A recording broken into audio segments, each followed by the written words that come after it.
If you buy this thing and it sits in your vanity and you never use it, the value is zero. So if the one that you keep using is the one that costs a little bit more, so be it. That's the one you should use. I'm Kyra Blackwell. I'm Rosie Guerin, and you're listening to The Wirecutter Show.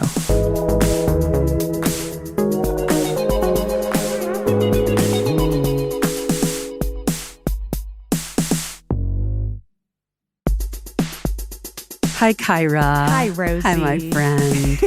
It's wintertime, isn't it? It's so cold. It's cold in New York. Yeah. It's cold, and windy. It's blistering. We're talking moisturizers today, and that's not incidental. It's dry. Yeah.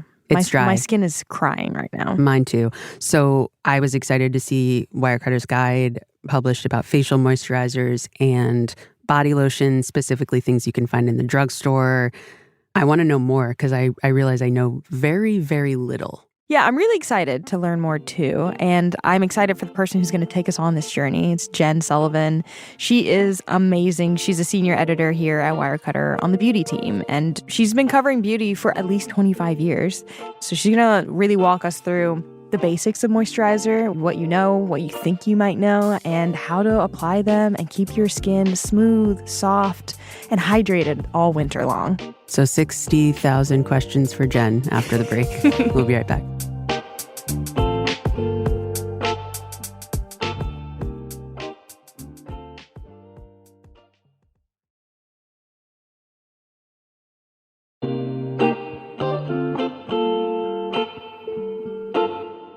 Welcome back. With us now is Jenn Sullivan, a senior editor on Wirecutter's beauty team who's been covering beauty for at least 25 years.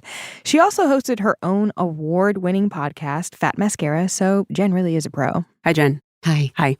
Today we're talking moisturizer, and we're going to zoom way out to start. So can you just first explain what we mean when we say moisturizer? What are we talking about? We can mean a lot of things, but I think we talk about topical products you put on your skin to add back in hydration, lock in hydration, prevent water loss, soften your skin. They do a lot of things. And who is it good for? Who needs to be using moisturizer? I would argue all of us at some point in our lives because, you know, when you're young, your skin barrier is not super strong. You might not be good at holding in moisture. As you get older, your skin gets drier. And explain what you mean by skin barrier. Meaning your cell's ability to hold in the water that is in your skin is not as strong as someone who's a little bit older, because I was talking about kids in that for a particular example. Gotcha. So, Jenn, say somebody does the Wirecutter method at home and maybe they buy like 3 different brands to try at once.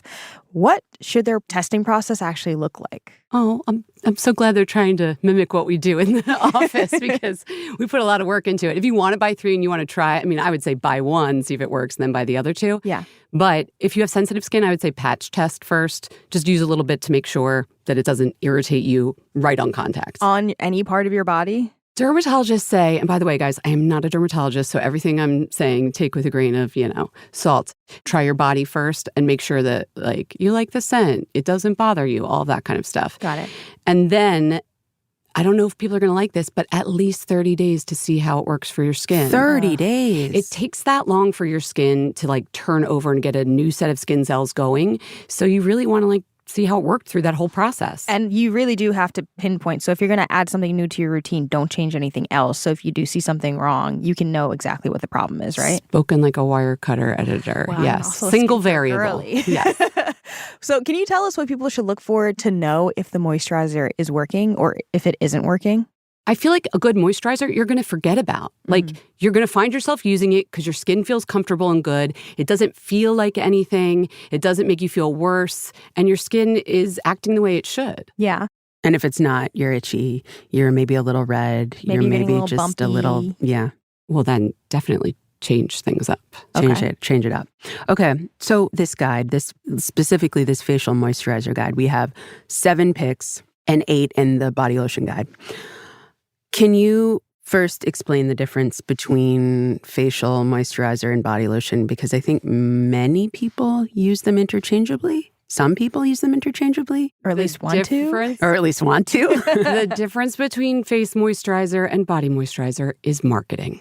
No way. Yes. I mean, there are products, there are body products you can use on your face products you can use on your body. It depends on you and your particular skin needs. But by and large, it's a lot of the same ingredients in both those types of products.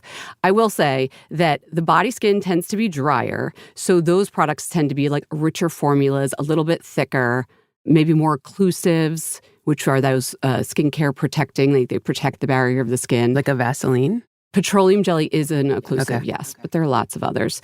But like some people don't like the feel of a thicker product on their face. It feels greasy. Yeah. And your face has more oil glands, so it's kind of got its own moisture going on that you might not always find on your body.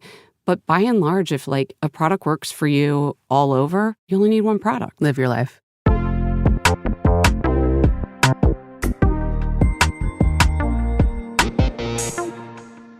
So, is there a cheat sheet for people to know or remember where like they know that they have a skin type? What kind of moisturizer will match with that skin type? How do you make that decision a little bit easier?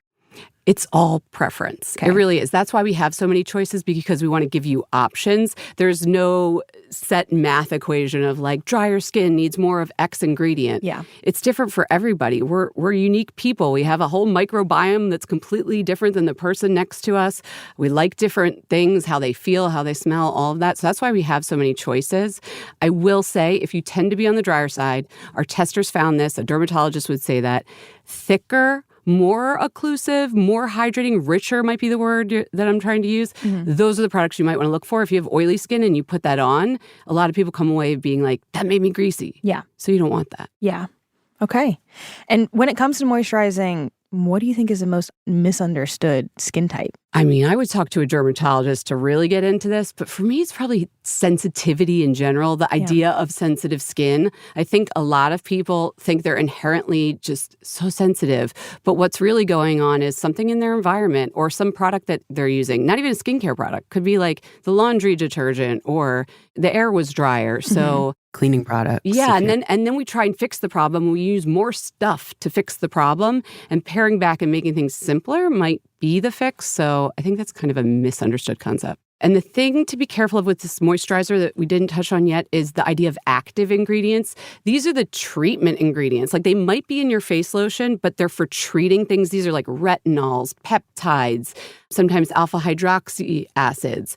If you're just looking for moisture, don't pick something with actives. Just look for the hydrating ingredients, because those actives can set up where you're building sensitivity. What are people doing wrong when they're applying moisturizer? I would say Let's call some people out. Ideally by name, if you have any Rosie examples. Oh, we could get into that. But I think that the thing they're doing wrong is waiting till they're dry to apply the moisturizer. Like most people, you want to do it before you got in a cycle of my skin is dry and flaky and itchy. So you want to apply it when your skin is just acting normal and you want to upkeep the hydration, and also do it when skin is damp. And I went through years of being a beauty editor being like, oh, every time I try to apply moisturizer to damp skin, it gets all slimy or filmy. You've all heard this tip, right? Like make sure your skin's damp when you apply your moisturizer. Lock in that water that's already there. So I like talked to all these dermatologists and finally come to realize the word damp is like different for many people. I was picturing like got out of the shower, didn't towel off yet. Right. I am damp. You're wet. No, they're like, you can towel off. It's just within like the 3 minutes of toweling off, there's still moisture in your skin that hasn't started evaporating out of your skin yet. They consider that to be damp skin. Oh. So if you start trying to put moisturizer on wet skin or just out of the shower, not towel dried, haven't you noticed it gets all weird really and slimy? gross. It does get slimy. But you're thinking in your head, oh, the derms told me I got to do it while it's wet. You're mixing your moisturizer with the water on your skin. You're watering it down. So by damp, what they mean is the skin has an inherent dampness still in its like epidermis, but it might be dry to the touch. Does that make sense? It does, and I learned something new today. Yeah. We're talking about moisture here, but the idea is hydration. So there's things other than moisturizer that you can do to make sure you're more hydrated. And one of them is the shower temperature. Hot water really does dry out your skin. No, you can't take my hot water. I know, showers and away from nobody me. likes to hear that. Hot water dries out your skin? It absolutely does. It softens the lipid layer so that like your body loses moisture more quickly. The most incomprehensible thing to me, maybe in all of the world, is the idea of getting out of the shower, drying off, and then just going about your day. Can you There are imagine? millions of us that do Can that. you No, imagine? I can. Some days I am that person. It's I am our that producer, person. Abigail. Our producer's raising her And hand. you? What? We Why? all. Well, what and why? Some people don't feel dry, and some people don't have it. It's like a muscle memory thing. That's your habit. You're used to it, but there's plenty of people that just go about their day. How do things like age, pregnancy, menopause change people's skin, I guess, number one, and moisturizing needs? Yeah. Generally, the older you get, the drier skin gets, and they say that the most hydrated we'll ever be is before age 40. So after that, you're starting to get drier. Your skin doesn't retain moisture as well. And then as far as like how hormones affect your skin, this is something that happens to all genders. Like if your hormones are fluctuating, that affects how your skin looks and feels. So if you have changes that are sudden, I would say talk to a dermatologist, like something could be going on. That's interesting. I feel like when you're 10, maybe turn down the temperature of your shower. And then when you're 20, turn it down a couple more degrees. And when you're 30, turn it down. And then by 40, you'll be tepid. And then used to cold water. Yeah. You'll be used to cold water. You'll be And saving your then you skin's don't have moisture. to, worry about that moisture. All right, I'm going to recap here. Moisturizer is important. And if you are going to test out a moisturizer, maybe test it out, certainly your body before face. Facial moisturizer, body moisturizer, oftentimes it's marketing language that's differentiating the two. But put this moisturizer on when your skin is damp. Just do it. We are going to take a quick break. And when we come back, we're going to do some myth busting with Jenn. Plus, we'll talk about some key techniques you may not know when it comes to really locking that moisture in. Stick around.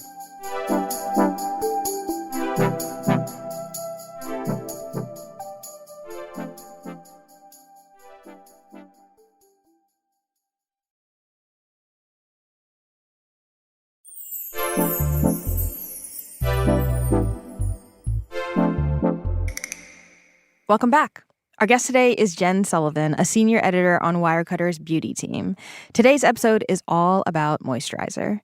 So, Jenn, when you're walking down a drugstore aisle, there's so much to take in. You look left and right, and there are all these marketing terms and all these really pretty labels, and you just don't know what to pick. So, in your guide, it mentions that every dermatologist who was interviewed recommended looking for 3 key ingredients, and that's humectants, emollients, and occlusives. Can you just break down quickly what each of these are and basically what they do?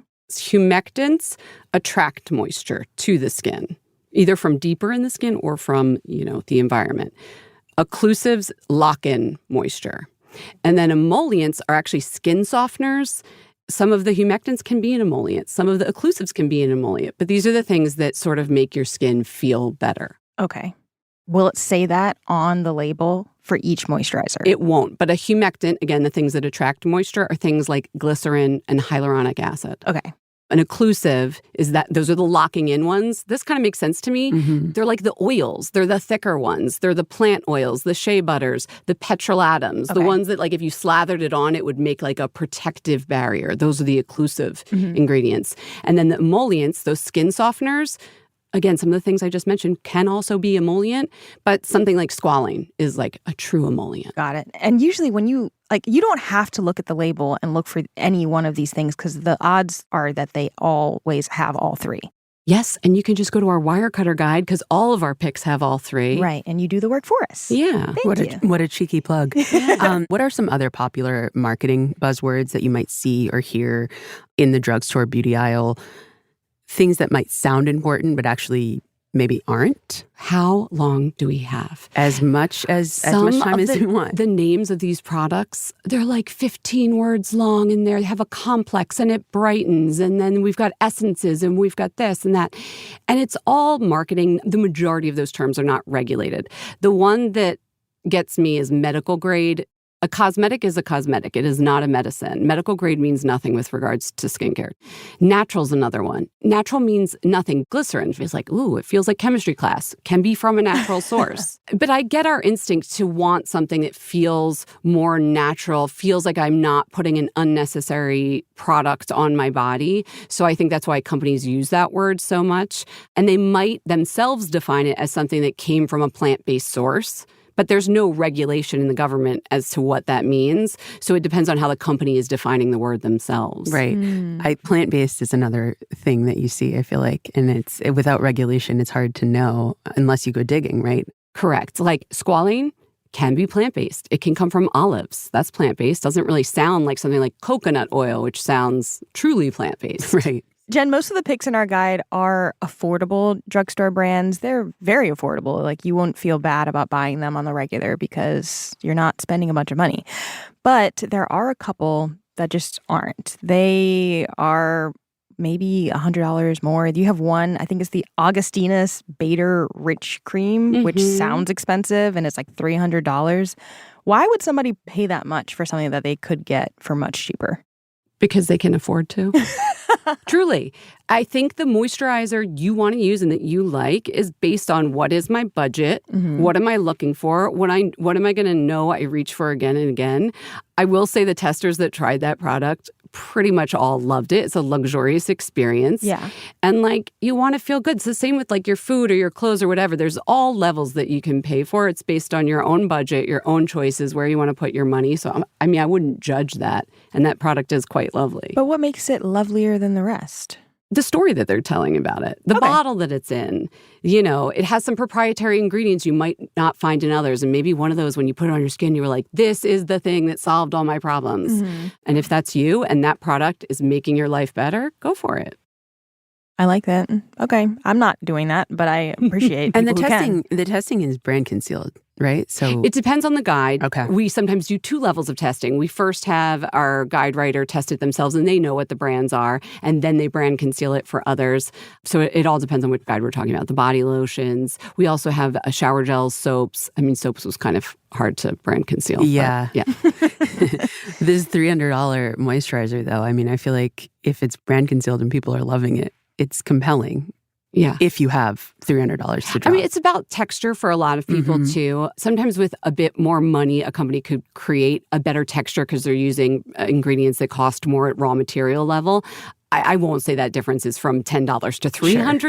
Sure, But again, these companies are paying not just for the raw materials that are in the product, all that marketing. Maybe you heard about that product because you saw it on Instagram. That didn't get there out of nowhere. There was a marketing budget put behind it. So oftentimes for a more expensive product, what you're paying for maybe slightly is the cost of goods being more, but definitely the packaging, because the packaging is like heavier, or it's glass, or it looks more beautiful. And definitely the marketing of like, oh, I heard so-and-so uses it, or why is it always on my feed? And that is what you're paying for. So texture is a consideration for folks.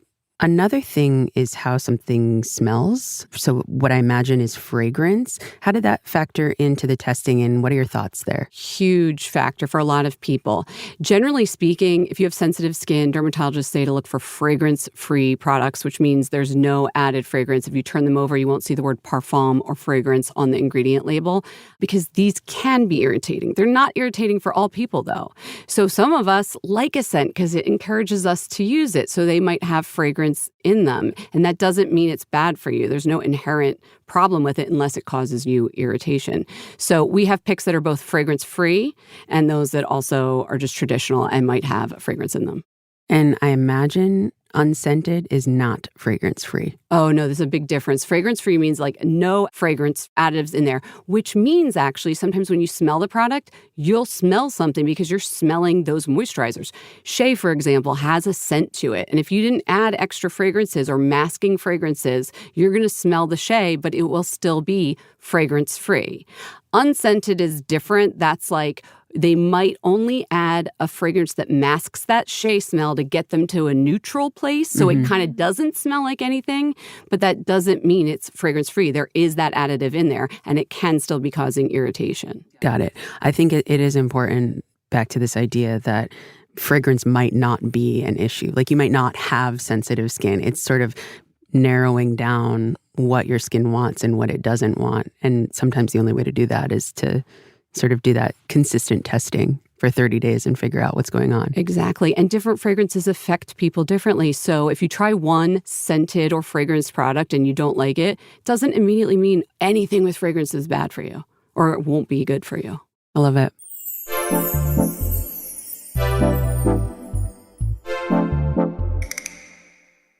Which one do you use? What's your favorite moisturizer? From our guide, the Outsets Moisturizer is my favorite. And how much is it? Face and body? No, it's a smaller bottle, so I would not use it on my body. It's $44 when it's not on sale. So it's another reason I would not use it on my body, but I really like it. Actually, I started at Wirecutter just 6 months ago, and I was so thrilled when I got here that was already a Wirecutter pick. And I was like, yes, justified. But it has squalane in it. It feels right down middle of the road, not too light, not too greasy. It's a nice glass bottle, pump, simple packaging. I use it every day. Love. For a less expensive option, Vanicream. Yeah, we love a Vanicream. Shout out to Vanicream. Yeah. Yeah, for me personally. Yeah. What about body oils? I've seen these in the drugstore. I've seen these on Instagram. I've seen these in bathrooms of I've seen fancy full people. TikTok videos about like the steps that you should take in your moisturizing routine. You have to do the creamy, and then you have to lock in with an oil, and then you have to do it all while you're damp. Like, yeah, what about that? Oils are not hydrating. I think there's a lot of people also that look at like moisturizers like, I could just use petroleum jelly, or I could just use olive oil from the bottle. Those are occlusives, which we talked about earlier. They're skin protectants. They lay down on the top of the skin and keep the moisture in there. But if you put them on dry skin, what moisture are you keeping in? You never put the moisture in to begin with. So now you've just locked in dry skin. You're protecting your skin, so it might seem softer and it might have an emollient factor, so it like looks softer, feels softer, but inherently underneath that occlusive, it's dry. So I think what you're seeing is marketers would like you to put the moisturizer on and then lock it in with an oil. But going back to a good moisturizer, it's going to have some of those occlusive ingredients already in it. I like to do something with jojoba oil because it's very cheap and I always have access to it even when I'm traveling. That particular oil, and this is where it gets confusing, is both a humectant and an occlusive. And I'm sure you've probably noticed that it has an emollient property because it's softening your skin. But when you use multiple different kinds of these ingredients we talked about, you're getting a longer lasting kind of hydration. And I think it would be more effective. So it definitely works. And if it's working for you, keep doing it. I love a body oil. And especially when I'm outdoors, I like skiing, I like hiking in the winter. I will put on moisturizer and then put a layer of an occlusive, such as Aquaphor or Vaseline, as we were talking about petroleum jelly, or a face oil. The Outset has a face oil I add in winter, or the body oils you were talking about. And I think a lot of people feel more comfortable. Their skin just feels nicer to them. They don't have that like itchy tightness when they do that extra step. And theoretically, you are kind of locking in whatever you've put on as a moisturizer. It's an additional step, and it might not be needed necessarily, but it is can't hurt an extra lock, right? Yeah, and it's a value proposition in a way because it keeps in that moisture you put in. And instead of applying moisturizer 7 times throughout the day, because I keep getting dry and I don't know why, and I put it back on, if you locked it in the morning with the oil on top, that might work for you. And I don't want to fly by something that you've been pointing out throughout this episode, which is that Aquaphor or petroleum jelly is not a moisturizer. Yeah, Aquaphor isn't pure petroleum jelly. It has some other ingredients, but those skin protectants, they're called, they don't moisturize inherently. They lock in the moisture, like we said. So, oh my gosh, I've been just putting Aquaphor on my daughter's body after like bath time and thinking that is the moisture that she needs, the moisturizer that she needs. She might have water in her skin from that bath, and she has her own, like, skin has oil glands. It has its own lipid barrier and layer. Like, there's moisturizers in our skin naturally, natural moisturizing factors, they're called. So you are locking in something, but I think for a lot of people, if they're still dry and they keep slathering on, you know, an Aquaphor, Just letting your baby be ashy. No, then moisturizer first. Now we know. Flip that into my back pocket. Can we talk order of operations? We spoke about getting out of the shower, getting out of the tub, whatever, damp skin, and then a moisturizer. But what are the options in terms of a routine and what order is recommended? The basic way to think about it is thinnest to thickest. Thin products first, treatment products first. If you use a retinol, that would be like lower down, earlier in the process. Then your thicker products like a moisturizer. And then at the end, if you wanted the oil, that's thicker than a moisturizer like a lotion. And then the last one's always sunscreen. But again, I don't know how many people, I use like 2 things a day. So I don't know how many I think this I gets have more like 6. complicated. The You more have 6. And do you follow that from thinnest to Yeah, thickest? I do. Yeah, that's. Yeah. I think people are You worried have like fantastic skin. Thank you. I it's work working really for hard you. at it. I think people get worried like, oh, if I do it in the wrong order, it's going to negate the effects of the other one. That's not really a thing. Yeah. I wouldn't worry about that. Yeah. It's more for comfort of skin and to make sure that they don't pill, which is when they get that little gummy, like rubber cement balls, I think of it in my head. I don't like that. Yeah, nobody likes that. So if that's happening, you want to like slow down as well. Like you put something on, let it fully absorb and wait to put on the next. That was going to be my other question. There's not like a standard amount of time. You just got to let it absorb. It's not really standard. Like I've heard like, oh, wait a minute between every product. I don't have that time. I'm not sitting in front of a mirror for 60 full seconds. Do you know how long 60 seconds is? No. So I think it's only if you're having that pilling issue. And again, even waiting might sometimes not fix that issue. If you wear makeup, that might throw a wrench in things.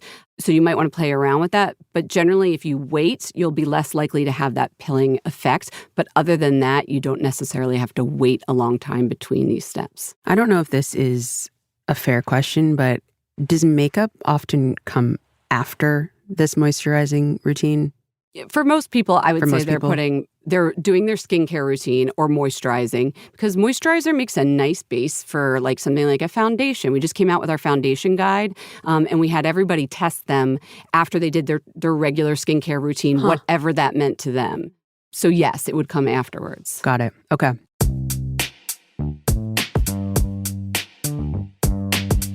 So, Jen, what if you are using the right moisturizer for your skin, supposedly, but you feel like you're just not hydrated enough? What are some other things that you could do? This is a great question because I think we often just reach for a product to fix whatever's going on with us. But like eating good fats, making sure you're hydrated, that will help with it. Taking a slightly cooler shower. I'm not telling you to take. Yeah. Okay, that might help. But these environmental factors, adding a humidifier at night. Like if the air around you is dry, more moist air, a humidifier could really help as well. Okay, let's do a little myth busting. True or false, you should switch up your moisturizer based on the season? I'm going to go with depends on you and your skin. Okay. Some people might not need to do that. Mm-hmm. I tend to find a thicker moisturizer in the winter because my skin gets drier, but it's all depending on your preferences and your skin type. Got it. All right, true or false, you should buy a separate eye cream because facial moisturizer doesn't do enough to firm up that area on its own. One quick clarification, firm up isn't something that a moisturizer does. It moisturizes, it hydrates. It's not necessarily like making skin feel firmer and tighter. What is an eye cream doing? An eye cream, so if your moisturizer can go around your eyes, so you have dryness around your eyes, and you can get your moisturizer up there without any sort of irritation, you might not need an eye cream. Some people can't, they need a gentler formula. But a lot of the eye creams, and we're actually working on testing eye creams and treatments right now, a lot of them are for specific concerns. Like I have a little bit of fine lines and texture. I have a darker under eye circle. I have puffiness. I have sagginess. Those are the things that you're going to need. Actives I talked about earlier. Like It's your moisturizer, but with a little extra something in to address that need. And one of those needs could be hydration. Like I need extra moisture in my eye area. Then maybe, yeah, you would need an eye cream. True or false, you cannot over moisturize your skin? I mean, you can't drown your skin, but I would say false because if you're putting on too much moisturizer and you're feeling greasy or you see your skin is breaking out, maybe you've caused like some clogged pores there and you're getting some acne type bumps, you might be over moisturizing. So that could be possible. All right, true or false, if it tingles when you apply it to your skin, that's how you know it's working. I'm going to say cranking. I'm going to say false because I think people think it does nothing unless they can feel it doing something. And in some cases, it's fine to have the tingle. But in many cases, the tingle is a sign that you are irritating your skin. That's what that tingle is. So it might actually be a bad thing. Keep an eye on the tingle. I'm not going to let you ask this last question, Kyra, because I already know the answer to it from carefully listening to Jenn throughout this episode. And the question was going to be true or false, Aquaphor is the best moisturizer. Not only is it not the best moisturizer, it's not a moisturizer at all. We all learned something We all learned something here today. Okay, so we've gotten to our last question, Jen. Before we wrap, we always ask our guests one final question, which is what's the last thing you've bought that you've really loved? Does not have to be a Wirecutter pick. It's actually these shoes I am wearing right now. This is the part of the show where I'm just going to complain about my feet hurt. My feet hurt all the time. Get it? And so in the summer, I'm a Birkenstock person, but you can't wear Birkenstocks in the winter. And I also like Fit Flops. Fit Flops. What is a Fit Flop? A Fit Flop is a brand name for this like orthopedic looking kind of sandal. This is a Fit Flop. So it has the Fit Flop base on under my foot. So it's real comfortable. But then it looks like... It looks like a Doc Martin. Yeah. It looks like a Doc, which is another shoe that like the Doc Martens are heavy though. This is ridiculous. I'm getting my shoe off right now. Feel this thing for how big and chunky this looks. It's got like chunky. a two-tiered sole. And it's really light. It's like as light as a croc. So almost. Fit Flops. Also, if you have feet that are always in pain, try them. So what's the model? The model of this Fit Flop is the F-Mode leather platform Chelsea boot. So it looks like a Chelsea boot with a chunky platform sole. And this Fit Flop base. It's going to give you some height, too. Yeah. I love that. Yeah. I love that for you. Yeah. I love that for you. Jenn, thank you so much for joining us. This was very illuminating for me personally, but I hope will be helpful for our listeners, too. Thanks so much. Thank you. Kyra, what did you learn today at school? Oh my gosh. Well, I've learned that I don't have to be soaking wet to put on my moisturizer. No, you don't, my friend. I've been struggling. I really have. I track water all through my house. I don't like it. I gotta put on my moisturizer before I dry out. Yeah, so I'm going to firmly towel off before I start my entire skincare routine, and I feel freer for that. It's a game changer for you, buddy. Huge. What about you? For me, I think when picking a moisturizer, you want to look for hydrating ingredients. You want to look for things like humectants, which attract moisture. So like glycerin, hyaluronic acid. You want to look for occlusives that lock in moisturizer. So that might be plant oils and ceramides. And then you also want to look for emollients, and those are going to soften skin like squalene. So that was a big learn and a big takeaway for me. The other that's sort of turning things upside down for me is that occlusives are not moisturizers. That one's going to haunt you, huh? And said in a different way, Aquaphor is not a moisturizer. Vaseline is not a moisturizer. Yeah, now you know. If you want to find out more about Wirecutter's coverage, if you want to check out our guides for facial moisturizer, body lotion, or any of Jenn or Jenn's team's reporting, head to our website, or you can find a link in the show notes. All right, thanks so much for listening. Bye. Bye. The Wirecutter Show is executive produced by Rosie Guerin and produced by Abigail Keel. Engineering support from Maddie Mazziello and Nick Pittman. Today's episode was mixed by Katherine Anderson. Original music by Dan Powell, Marian Lozano, Alicia Baitup, Katherine Anderson, Rowan Nimisto, and Diane Wong. Cliff Levy is Wirecutter's deputy publisher and general manager. Ben Fruman is Wirecutter's editor-in-chief. I'm Kyra Blackwell. And I'm Rosie Guerin. Thanks for listening.